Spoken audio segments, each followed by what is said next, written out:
Hello friends, I am Narendra. मैं स्वागत करता हूं आप सभी का एक बार फिर से आपके अपने चैनल स्टडी 147 में। आज के लेक्चर में वीकली करंट अफेयर्स से 2023 को कवर करेंगे, जिसमें 21 से लेकर 28 मई 2023 तक के जितने भी करंट अफेयर से रिलेटेड क्वेश्चन बन सकते हैं उन्हें सभी को हम कवर करेंगे, जो कि आपके एग्जाम पॉइंट ऑफ व्यू से इंपॉर्टेंट है।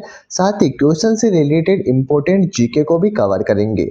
तो चलिए शुरुआत करते हैं। आज का अपना पहला क्वेश्चन है, हाल ही में अंतर्राष्ट्रीय बुकर पुरस्कार 2023 से किसे सम्मानित किया गया है? तो इसका राइट आंसर है जॉर्जी गोस्पोडिनोव। यहाँ पे आपको ध्यान देना है कि जो अंतर्राष्ट्रीय बुकर पुरस्कार है, इसकी शुरुआत 2005 के अंदर हुई थी और पहली बार 2005 के अंदर ही इस्माइल कदारे को दिया गया था। इस्माइल कदारे ये अल्बानिया के रहने वाले हैं। 2022 में ये गीतांजलि श्री को दिया गया था और इनका उपन्यास है रेत की समाधि, यानी जो रेत की समाधि उपन्यास है, इसी के लिए गीतांजलि श्री इनको 2022 के अंदर अंतर्राष्ट्रीय बुकर पुरस्कार दिया गया। यहाँ पे आपको ध्यान देना है कि जो ये पहला हिंदी उपन्यास है जिसे अंतर्राष्ट्रीय बुकर पुरस्कार मिला, यानी जो रेत की समाधि है उपन्यास, ये पहला हिंदी उपन्यास है जिसे अंतर्राष्ट्रीय बुकर पुरस्कार मिला है।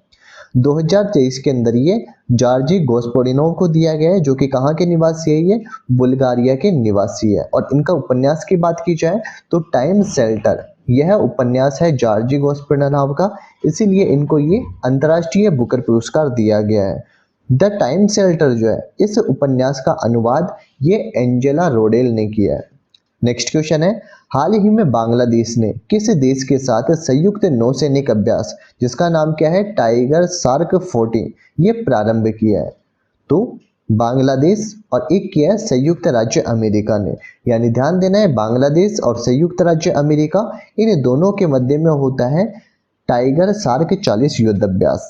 चलिए नेक्स्ट क्वेश्चन है, हाल ही में बर्ड फ्लू H5N1 के बढ़ते मामलों के कारण कहां पर 6 माह के लिए एनिमल हेल्थ इमरजेंसी लगाई है? तो यह लगाई गई है ब्राजील के अंदर। यहाँ पे आपको ध्यान देना है कि बर्ड फ्लू, जिसको जाना जाता है H5N1 के नाम से, और एक है स्वाइन फ्लू जिसे H1N1 के नाम से जाना जाता है। नेक्स्ट है पक्षियों का अध्ययन, ये ऑर्निथोलॉजी कहलाता है। तो ऑर्निथोलॉजी किसे कहते हैं? पक्षियों के अध्ययन को। बर्डमैन ऑफ इंडिया की बात की जाए तो ये सलीम अली को कहते हैं। Tiger man of India Kailash Sankhala को कहा जाता है, और मेट्रो मैन ऑफ इंडिया जो कि श्रीधरन को कहा जाता है। Waterman of India doctor Rajendra Rathore को कहते हैं, और मिसाइल वुमेन की बात की जाए तो मिसाइल वुमेन ये टेसी थॉमस को कहते हैं। चलिए नेक्स्ट क्वेश्चन है, तीसरे खेलो इंडिया यूनिवर्सिटी गेम्स 2022 का आयोजन कहाँ किया जा रहा है? तो इसका राइट आंसर है उत्तर प्रदेश के अंदर। तो खेलो इंडिया यूनिवर्सिटी गेम्स 2022, इसका आयोजन उत्तर प्रदेश के अंदर 25 मई से लेकर 3 जून 2023 तक किया जाएगा। यहाँ पे ध्यान देना है कि जो थर्ड खेलो इंडिया यूनिवर्सिटी गेम्स है, इसकी शुरुआत लखनऊ उत्तर प्रदेश से की गई है, और इसमें पहली बार वाटर स्पोर्ट्स गेम को भी शामिल किया। इंपॉर्टेंट क्वेश्चन बन सकता है यहाँ से कि जो थर्ड खेलो इंडिया यूनिवर्सिटी गेम है, इसमें पहली बार कौन से खेल को शामिल किया गया? तो इसमें वाटर स्पोर्ट्स गेम को शामिल किया गया है। फर्स्ट खेलो इंडिया यूनिवर्सिटी गेम्स, जिनका आयोजन 2020 के अंदर किया गया था, और इसका आयोजन ओडिशा के अंदर किया गया, और इसमें पहले स्थान पर पंजाब यूनिवर्सिटी रही थी। सेकेंड खेलो इंडिया यूनिवर्सिटी गेम्स 2022, जिनका आयोजन कर्नाटक बेंगलुरु के अंदर किया गया, इसमें पहले स्थान पर जैन यूनिवर्सिटी थी। यदि शुभंकर की बात की जाए तो इसमें शुभंकर कौन था? वीरा। तो ये तीनों के तीनों ही आपको याद रखने हैं। चलिए यहाँ पे ध्यान देना है, खेलो इंडिया यूथ गेम्स, अभी मैंने क्या कवर करवाया था? खेलो इंडिया यूनिवर्सिटी गेम्स। नेक्स्ट है खेलो इंडिया यूथ गेम्स, जिसमें पहला खेलो इंडिया यूथ गेम्स जिसका आयोजन 2018 के अंदर दिल्ली के अंदर किया गया था। आपको एक तो पहला तो याद ही रखना है, और लास्ट के अंदर फोर्थ और फिफ्थ यह भी याद रखना है। तो सेकंड नंबर 2019 के अंदर हुआ था पुणे महाराष्ट्र के अंदर। थर्ड खेलो इंडिया यूथ गेम्स 2020 के अंदर गुवाहाटी असम के अंदर आयोजित किया गया।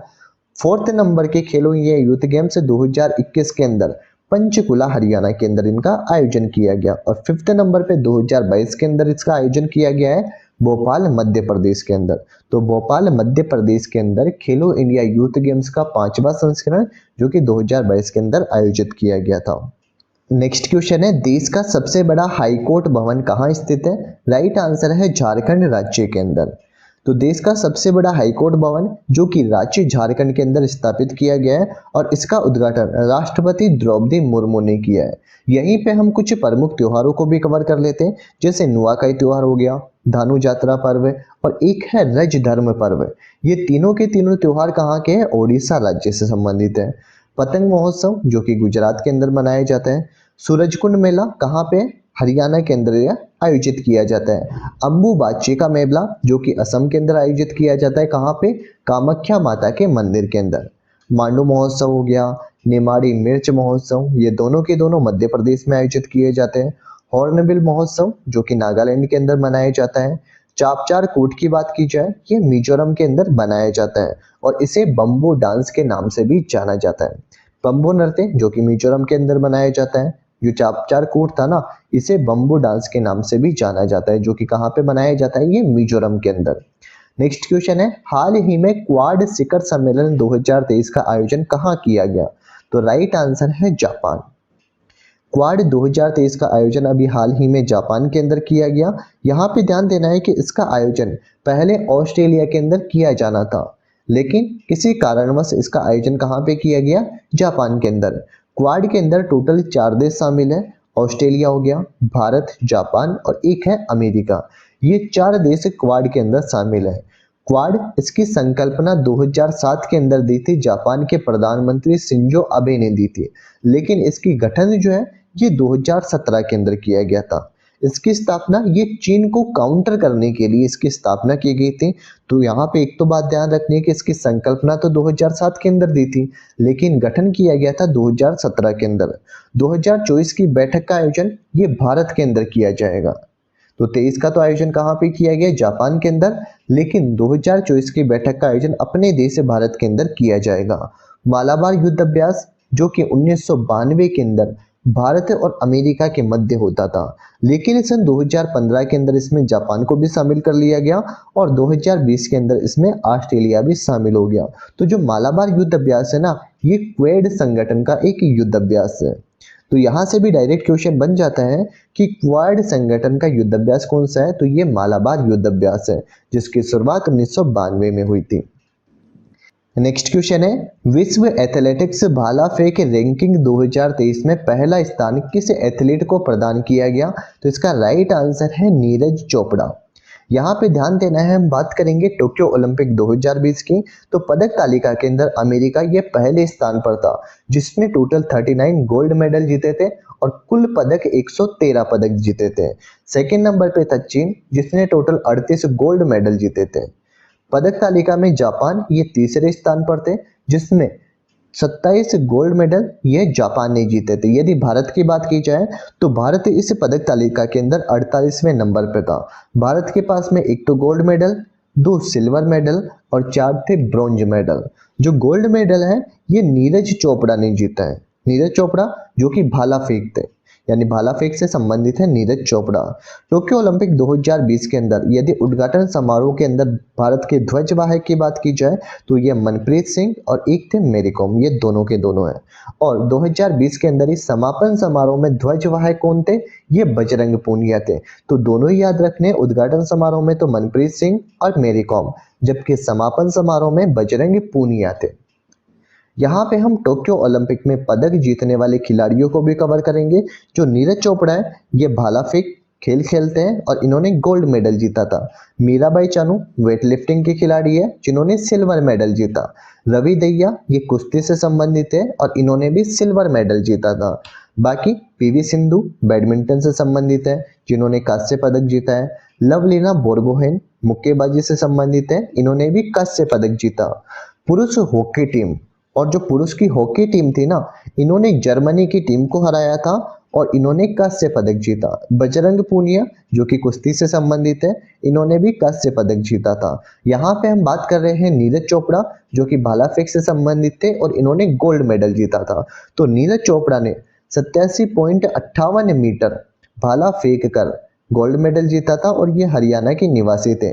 व्यक्तिगत रूप से नीरज चोपड़ा इन्होंने दूसरा गोल्ड मेडल जीता है।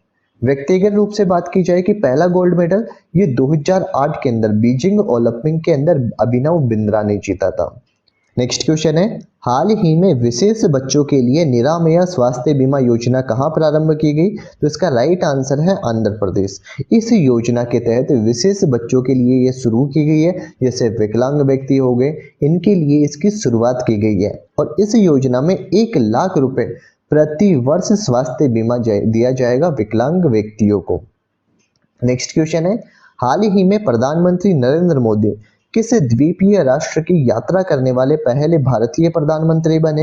राइट आंसर है Papua New Guinea. Papua New Guinea, जो कि मैप में लोकेशन आपको यहाँ पे दिखाई देगी। नेक्स्ट क्वेश्चन है, हाल ही में भारत ने किस देश के साथ मिलकर दूसरा नौसैनिक अभ्यास जिसका नाम क्या है अल मोहिद अल हिंदी 2023 से प्रारंभ किया है? तो इसका राइट आंसर है सऊदी अरब। यानी एक तो हो गया अपना देश भारत और एक हो गया सऊदी अरब। इन दोनों देशों के मध्य अल मोहिद अल हिंदी 2023 युद्धाभ्यास का आयोजन किया गया। यहाँ पे मोस्ट इंपोर्टेंट आपको ध्यान रखना है कि ये जो युद्धाभ्यास हुआ था अल मोहिद अल हिंदी 2023, इसमें एक तो INS तर्कस और एक है INS सुभद्रा, इन दोनों ने इसमें भाग लिया। यहीं पे हम कुछ प्रमुख युद्धाभ्यासों को भी कवर करेंगे, जैसे अल नगाह युद्धाभ्यास भारत ओमान के मध्य, सेलिनेक्स और मित्र शक्ति अभ्यास भारत और श्रीलंका के मध्य आयोजित किया जाता है। नेक्स्ट बात की जाए कि धर्म गार्जियन या फिर सैन्य मैत्री युद्धाभ्यास, यह भारत और जापान के मध्य आयोजित किया जाता है। डस्टलिक युद्धाभ्यास भारत उज्बेकिस्तान के मध्य, साइक्लोन फर्स्ट ये भारत और मिस्र के मध्य आयोजित किया जाता है। सूर्य किरण भारत और नेपाल के मध्य। तर्कस की बात की जाए ये भारत और अमेरिका के मध्य आयोजित किया जाता है। ओरियन जो कि भारत और फ्रांस के मध्य आयोजित किया जाता है। अल नगाह युद्ध अभ्यास ये भारत और ओमान के मध्य होता है और एक है सेलिनेक्स या फिर मित्र शक्ति युद्ध अभ्यास, ये दोनों के दोनों भारत और श्रीलंका के मध्य आयोजित किए जाते हैं। नेक्स्ट क्वेश्चन है, प्रतिवर्ष अंतर्राष्ट्रीय जैव विविधता दिवस कब मनाया जाता है? राइट आंसर है 22 मई को।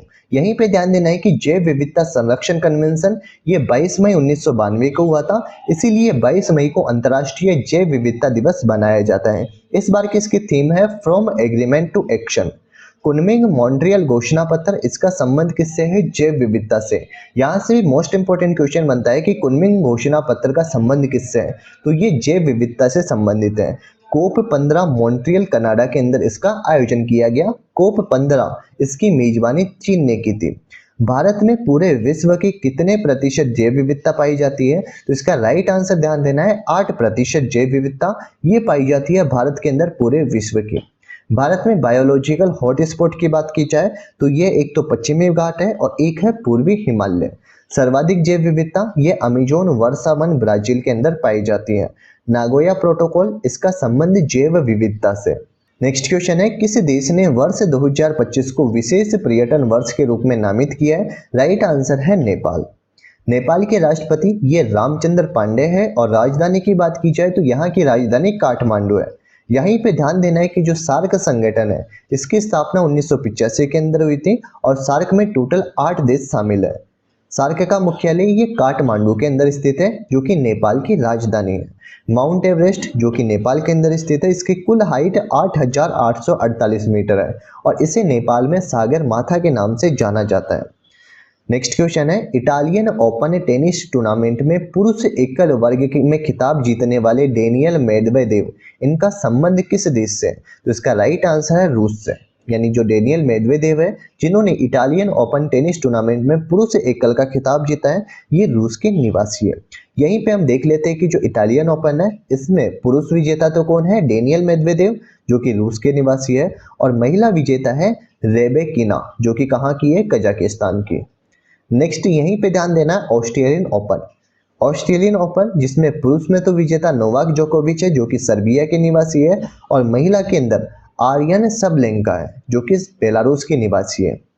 नेक्स्ट क्वेश्चन है, हाल ही में 49वीं G7 शिखर सम्मेलन 2023 का आयोजन कहाँ हुआ है? राइट आंसर है जापान के अंदर। तो जापान में 49वें नंबर के G7 शिखर सम्मेलन का आयोजन किया गया। यहाँ पे ध्यान देना है कि जो G7 है इसकी स्थापना 1975 के अंदर की गई थी। G7 में टोटल देश 7 देश शामिल है। इसको याद करने की ट्रिक क्या है? गर्लफ्रेंड को जूस पिला दो। गर्लफ्रेंड को जूस पिलाना ये इसकी ट्रिक है। यानी GF से क्या हो गया, जर्मनी और फ्रांस हो गया, J से जापान, U से अमेरिका हो गया, I से हो गया इटली, C से कनाडा और E से इंग्लैंड। यानी Germany, France, Japan, America, Italy, Canada और इंग्लैंड, ये टोटल 7 देश इसके अंदर शामिल है। 1997 के अंदर G8 बना था। G8 का मतलब क्या हुआ कि इसके अंदर रूस को शामिल किया गया था, लेकिन 2014 के अंदर G8 से रूस को बाहर हो गया, यानी G8 से रूस बाहर चला गया था और ये वापस से G7 बन गया।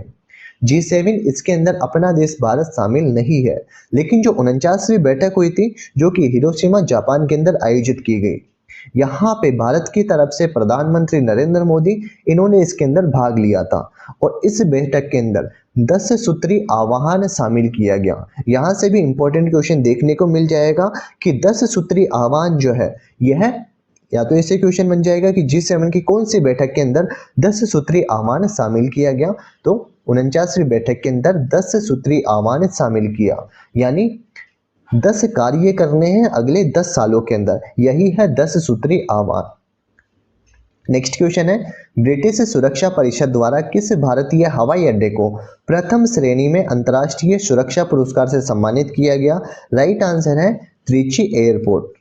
बात की जाए त्रिची एयरपोर्ट की, जो कि तमिलनाडु के अंदर स्थित है, शिवमोगा एयरपोर्ट कर्नाटक के अंदर, डोनीपोला एयरपोर्ट ये अरुणाचल प्रदेश के अंदर स्थित है, केम्पगोड़ा एयरपोर्ट बेंगलुरु के अंदर स्थित है, जेवर एयरपोर्ट जो कि नोएडा उत्तर प्रदेश के अंदर स्थित है, मनोहर पारिकर एयरपोर्ट गोवा में है और गोपीनाथ बारदोलाई एयरपोर्ट ये असम के अंदर स्थित है। नेक्स्ट क्वेश्चन है, हाल ही में 5000 साल पुराने पेड़ जिसको दुनिया के सबसे पुराने पेड़ की मान्यता दी गई है, ये कहाँ पे स्थित है? तो राइट आंसर है चिली देश के अंदर। पेड़ की आयु पता लगाना, इसको डेंड्रोक्रोनोलॉजी कहा जाता है। जाइलम जो है इसका कार्य क्या है, पौधे के अंदर जड़ से पानी को ऊपर पत्तियों तक लेकर आना, यह कार्य किया जाता है जाइलम के द्वारा। और फ्लोएम ये पौधे से हर तरफ भोजन का संचरण करता है। एक और ध्यान रखना है कि पौधे में वृद्धि रोधक हार्मोन कौन सा है, तो इसका राइट आंसर क्या है, एब्सिसिक एसिड। हाल ही में केंद्रीय स्वास्थ्य मंत्रालय ने उच्च रक्तचाप, मधुमेह आदि गैर संचारी रोगों से पीड़ितों के लिए कौन सी पहल प्रारंभ की है? राइट आंसर है 75/25 पहल। स्वच्छ भारत के निर्माण में मोदी सरकार की महत्वपूर्ण पहल है 75/25 पहल। उच्च रक्तचाप और मधुमेह से पीड़ित रोगियों को मिलेगी उच्च रक्तचाप और मधुमेह से पीड़ित रोगियों को मिलेगी मानक देखभाल की सुविधा। 7.5 करोड़ लोगों को 2025 तक मानक देखभाल पर रखा जाएगा। इसका मतलब क्या हुआ, 75 का मतलब क्या है इसके अंदर, 75 मिलियन यानी 7.5 करोड़ लोग पीड़ित है हाई ब्लड प्रेशर और मधुमेह से। और 25 का मतलब क्या है, 75 मिलियन यानी जो 7.5 करोड़ लोग इससे पीड़ित है, इनकी देखभाल करनी है 2025 तक। यहीं पे आपको ध्यान देना है कि डीपीटी का टीका ये डिप्टीरिया, काली खांसी और टिटनेस के लिए प्रयोग में लिया जाता है। हीमोफीलिया रोग, इसमें रक्त का थक्का नहीं बनता है, लेकिन यह वायु प्रदूषण को मापने के अंदर इसका प्रयोग किया जाता है। मरकरी, इसके कारण मिनीमाता रोग होता है। कैडमियम के कारण इटाई रोग होता है। और नाइट्रेट, इसकी अधिकता से ब्लू बेबी सिंड्रोम हो जाता है। नेक्स्ट क्वेश्चन है, हाल ही में चक्रवात प्रभावित म्यांमार में सहायता के लिए भारत ने कौन सा ऑपरेशन प्रारंभ किया है? तो इसका राइट आंसर है ऑपरेशन करुणा। ऑपरेशन करुणा ये म्यांमार में आए मोच चक्रवात से प्रभावित क्षेत्र में राहत के लिए चलाया गया है। और जो चक्रवात मोचा है यह बंगाल की खाड़ी के अंदर आया था। इस चक्रवात मोचा का नामकरण यह यमन देश के द्वारा किया गया। यहाँ पे कुछ और भी ऑपरेशन ध्यान रखने, जैसे ऑपरेशन देवी शक्ति, इसके द्वारा अफगानिस्तान में फंसे भारतीयों को वापस लाया गया। ऑपरेशन गंगा, इसके द्वारा यूक्रेन में फंसे भारतीयों को वापस में लाया गया। ऑपरेशन दोस्त ये तुर्की और सीरिया में भूकंप से प्रभावित क्षेत्र के अंदर सहायता के लिए चलाया गया था। और ऑपरेशन कावेरी, इसमें सूडान में फंसे भारतीयों को वापस लाने के लिए ऑपरेशन कावेरी चलाया गया। नेक्स्ट क्वेश्चन है, हाल ही में आरबीआई ने किस नोट के लीगल टेंडर को समाप्त करने की घोषणा की है? राइट आंसर है 2000 रुपए के नोट को। यहाँ पे ध्यान देना है कि जो आरबीआई का एक्ट है 1934 की धारा 26(2), इसके अनुसार भारत सरकार किसी भी करेंसी को लीगल टेंडर से बाहर कर सकती है। यहीं पे हम कुछ महत्वपूर्ण तथ्यों को भी कवर करेंगे कि सन 1938 के अंदर 10,000 रुपए का सबसे अधिक का नोट जारी किया गया था। लेकिन देश में पहली बार नोटबंदी ये आज़ादी से पहले 1946 के अंदर की गई थी और इसमें 10,000 रुपए के नोट को बंद किया गया। 1954 में फिर से 5,000 रुपए का सबसे बड़ा नोट छापा गया और देश में दूसरी नोटबंदी ये पूर्व प्रधानमंत्री मोरारजी देसाई के कार्यकाल में 1978 के अंदर की गई थी और इस समय 5,000 रुपए के नोट को बंद किया गया। और उसके बाद में मोदी सरकार ने 8 नवंबर 2016 को नोटबंदी की गई और इसमें 500 रुपए और 1,000 रुपए के जितने भी नोट थे इनको बंद किया गया। नेक्स्ट क्वेश्चन है, हाल ही में एनआईए ने देश भर में आतंकवादी, गैंगस्टर और तस्करों के नेटवर्क को लक्षित करने के लिए कौन सा अभियान चलाया? तो इसका राइट आंसर है ऑपरेशन ध्वस्त। यहाँ पे आपको ध्यान देना है एनआईए जिसकी फुल फॉर्म क्या है? राष्ट्रीय जांच एजेंसी। इसकी स्थापना 2009 के अंदर हुई थी। क्यों हुई थी 2009 के अंदर इसकी स्थापना? क्योंकि 2008 में मुंबई में आतंकवादी हमला हुआ था और आतंकवादी हमले के बाद में एनआईए की स्थापना 2009 के अंदर की गई। यहाँ पे भी हम कुछ ऑपरेशन कवर करेंगे जैसे ऑपरेशन पोलो। इसके द्वारा हैदराबाद का विलय किया गया था भारत में 1948 के अंदर। ऑपरेशन ऑल आउट आतंकवादियों को मारने के लिए जम्मू कश्मीर में चलाया गया। ऑपरेशन मेघदूत 1984 में सियाचिन पर विजय पाने के लिए चलाया गया। ऑपरेशन जीरो ओवर ये 1942 में भारत छोड़ो आंदोलन के समय रात को 12 बजे आंदोलनकारियों को जेल में बंद करने के लिए चलाया गया था। नेक्स्ट क्वेश्चन है, हाल ही में जोमेटो ने किस बैंक के साथ मिलकर अपना यूपीआई लॉन्च किया है? तो इसका राइट आंसर है आईसीआईसीआई। इस बैंक के साथ मिलकर जोमेटो ने अपना यूपीआई सिस्टम लॉन्च किया है। यूपीआई की फुल फॉर्म भी ध्यान रखनी है, यूनिफाइड पेमेंट इंटरफेस, ये हो जाएगी यूपीआई की फुल फॉर्म। नेक्स्ट क्वेश्चन है, हाल ही में बेरोजगार युवाओं के लिए मुख्यमंत्री सीखो कमाओ योजना किसने प्रारंभ की है? तो राइट आंसर है मध्य प्रदेश के द्वारा। तो मध्य प्रदेश के द्वारा मुख्यमंत्री सीखो कमाओ योजना इसको मंजूरी दी गई है। यह योजना 18 से लेके 29 वर्ष तक के जितने भी युवा हैं उन सभी के ऊपर लागू होगी। इसमें 12वीं उत्तीर्ण को 8,000 रुपए और इसी के साथ डिप्लोमा हो गया उनको 9,000 रुपए मिलेंगे, या फिर इसी के अलावा ग्रेजुएशन हो गई या फिर पोस्ट ग्रेजुएशन हो गई, इन सभी को 10,000 रुपए प्रति माह दिया जाएगा। नेक्स्ट क्वेश्चन है, हाल ही में माउंट एवरेस्ट को 28वीं बार फतेह करने का विश्व रिकॉर्ड किसने बनाया? राइट आंसर है कीमा रीता शेरपा ने। तो कीमा रीता शेरपा इन्होंने माउंट एवरेस्ट को 28वीं बार फतेह करके विश्व रिकॉर्ड बनाया है। नेपाल के निवासी कीमा रीता शेरपा इन्होंने 28वीं बार माउंट एवरेस्ट को फतेह किया है और माउंट एवरेस्ट जो कि नेपाल के अंदर स्थित है इसकी कुल ऊंचाई नवीनतम 8,848.86 मीटर है। नेक्स्ट क्वेश्चन है, सीबीडीसी का उपयोग करने वाला देश का पहला नगर निगम कौन सा बना है? राइट आंसर है पटना। सीबीडीसी इसकी फुल फॉर्म ध्यान रखनी है, central bank digital currency. Green bond जारी करने वाला देश का पहला नगर निगम ये गाजियाबाद बना है। नेक्स्ट यहाँ पे ध्यान देना है प्रमुख संयंत्र की। तो पहला परमाणु रिएक्टर जो कि कौन सा था? अप्सरा, ये ट्राम्बे महाराष्ट्र के अंदर स्थापित किया गया। तारापुर महाराष्ट्र में, केगा कर्नाटक में, नरोला उत्तर प्रदेश में, काकरापार गुजरात के अंदर ताप्ती नदी के ऊपर स्थापित किया गया। कुडनकोलम ये तमिलनाडु के अंदर स्थित है और नवीनतम परमाणु संयंत्र है जो कि रूस की सहायता से स्थापित किया गया। कल्पक्कम की बात की जाए ये तमिलनाडु के अंदर स्थित है। रावतबाटा जो कि परमाणु संयंत्र कहाँ पे है? राजस्थान के अंदर है। और जेतपुरा परमाणु रिएक्टर ये रत्नागिरी महाराष्ट्र के अंदर है। बनने के बाद में ये दुनिया का दूसरा सबसे बड़ा परमाणु रिएक्टर होगा और ये भारत और फ्रांस की सहायता से बनाया जाएगा। नेक्स्ट क्वेश्चन है, प्रधानमंत्री नरेंद्र मोदी ने 28 मई 2023 को नए संसद भवन का उद्घाटन किसकी जयंती पर करेंगे? राइट आंसर है वीर सावरकर की जयंती पर।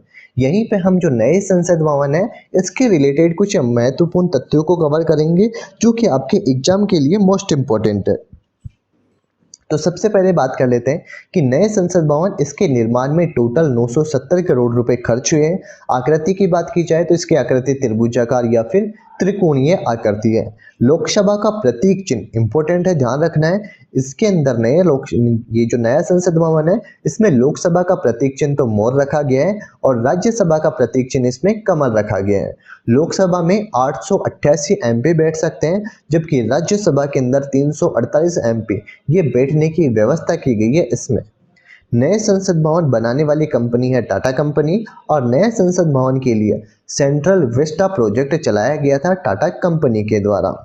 यहाँ पे ध्यान देना है, नए संसद भवन में एक संगोल रखा जाएगा। जो आपको फोटो में दिखाई दे रहा है यही है संगोल। संगोल जो कि वर्तमान के अंदर इलाहाबाद संग्रहालय के अंदर स्थित है। इसको जो स्पीकर होता है इस स्पीकर के पास में रखा जाएगा। यह संगोल पहले प्रधानमंत्री जवाहरलाल नेहरू को मिला था और इस संगोल का मतलब क्या था कि भारत आजाद हो चुका है और ब्रिटिश सत्ता इसका स्थानांतरण भारत में हो चुका है। ये जो आपको संगोल दिखाई दे रहा है यह है माउंट बेटन ने यह संगोल पंडित जवाहरलाल नेहरू को दिया गया था। संगोल जो कि न्याय का प्रतीक है और इस संगोल के ऊपर नंदी की मूर्ति बनी हुई है जो आपको यहाँ पे दिखाई दे रही है, यहाँ पे या फिर यहाँ पे ये टॉप के ऊपर दिखाई दे रही है। इसके ऊपर नंदी की मूर्ति बनी हुई है और संगोल के वास्तुकार है बंगारू चट्टी। यह भी इंपॉर्टेंट है कि संगोल के वास्तुकार कौन है, बंगारू चट्टी। नेक्स्ट क्वेश्चन है, हाल ही में दुनिया के सबसे लंबे गीत का गिनीज वर्ल्ड रिकॉर्ड किस गीत ने स्थापित किया है? तो इसका राइट आंसर है श्री रामचरितमानस। तो दुनिया के सबसे लंबे गीत का Guinness world of record Shri Ramcharitmanas को दिया गया है। श्री रामचरितमानस लगभग 138 घंटे का गीत है और श्री रामचरितमानस इसके गीतकार है डॉक्टर जगदीश पिल्लई और इन्होंने इसको अवधी भाषा के अंदर गाया था। नेक्स्ट क्वेश्चन है, हाल ही में 2000 किलोमीटर तक मारक क्षमता वाली बैलिस्टिक मिसाइल खैबर मिसाइल का सफल परीक्षण किसने किया है? राइट आंसर है ईरान ने। तो खैबर मिसाइल जो कि ईरान के द्वारा बनाई गई है और एक है टाइफोन मिसाइल जो कि तुर्की के द्वारा बनाई गई है। ये दोनों की दोनों बैलिस्टिक मिसाइल है। नेक्स्ट क्वेश्चन है, हाल ही में किस देश में स्थित पोपोकेटपेटल ज्वालामुखी में विस्फोट हुआ है? तो पोपोकेटपेटल ये ज्वालामुखी कहाँ पे स्थित है? मेक्सिको देश के अंदर। यहीं पे हम कुछ प्रमुख ज्वालामुखियों को भी कवर करेंगे, जैसे मोना लोआ ज्वालामुखी हवाई द्वीप के अंदर स्थित है, क्राकाटोआ ज्वालामुखी इंडोनेशिया में, स्ट्रोम्बोली ज्वालामुखी इसे भूमध्य सागर का प्रकाश स्तंभ कहते हैं, कोटोपेक्सी ज्वालामुखी इक्वाडोर के अंदर है, किलिमंजारो ज्वालामुखी तंजानिया के अंदर है, बेरन द्वीप जो कि अंडमान निकोबार के अंदर स्थित है, पावलोव ज्वालामुखी अलास्का के अंदर स्थित है और अमेरिका का सबसे बड़ा प्रांत भी कौन सा है? अलास्का है। माउंट ताल ज्वालामुखी फिलीपींस के अंदर, किलाउआ ज्वालामुखी हवाई अमेरिका के अंदर स्थित है और ताल ज्वालामुखी कहाँ पे स्थित है? फिलीपींस के अंदर। हाल ही में ग्रामीण भारत के लिए एक बहुभाषी एआई चैटबॉट जुगलबंदी ये किसने लॉन्च किया है? तो इसका राइट आंसर है माइक्रोसॉफ्ट। तो ग्रामीण भारत के व्यक्तियों के लिए सरकारी योजनाओं के लाभ तथा समस्याओं के समाधान के लिए इसको लॉन्च किया है, जिसका नाम क्या रखा गया है? जुगलबंदी, जिसको माइक्रोसॉफ्ट के द्वारा लॉन्च किया गया। यहाँ पे ध्यान देना है, चैट जीपीटी यह ओपन एआई चैटबॉट लॉन्च किया है। तो चैट जीपीटी के द्वारा ओपन एआई और गूगल के द्वारा बोर्ड एआई चैटबॉट लॉन्च किया। लास्ट क्वेश्चन है, हाल ही में कौन सा राज्य देश का पहला ई शासित राज्य बन गया है? तो इसका राइट आंसर है केरल। केरल राज्य के द्वारा सरकारी योजनाओं को लाभ ऑनलाइन मिलेगा, यानी जितनी भी सरकारी योजनाएं हैं इन सभी का लाभ ऑनलाइन दिया जाएगा। सरकारी योजनाओं का लाभ एक ही प्लेटफॉर्म पर ऑनलाइन मिलेगा और इसके लिए ई-सेवनम पोर्टल को लॉन्च किया गया है। केरल के मुख्यमंत्री वर्तमान में पिनरई विजयन है। केरल की राजधानी की बात की जाए तो यहाँ की राजधानी तिरुवनंतपुरम है। 100% हर घर जल वाला जिला ये बुरहानपुर जो कि मध्य प्रदेश है और 100% हर घर जल वाला राज्य कौन सा है? गोवा राज्य। रेबीज मुक्त राज्य की बात की जाए तो ये गोवा राज्य। तो ये था आज का हमारा एक वीकली करंट अफेयर्स, जिसमें हमने 21 से लेकर 28 मई 2023 तक के जितने भी इंपॉर्टेंट करंट अफेयर्स के क्वेश्चन थे, साथ ही उससे रिलेटेड इंपॉर्टेंट चीजें थी, उसको हमने कवर किया है। अगर आपको हमारा ये वीडियो पसंद आया हो तो वीडियो को लाइक कीजिए, साथ ही हमारे चैनल स्टडी 147 को सब्सक्राइब कीजिए ऐसे ही लेटेस्ट स्टडी वीडियो सबसे पहले देखने के लिए।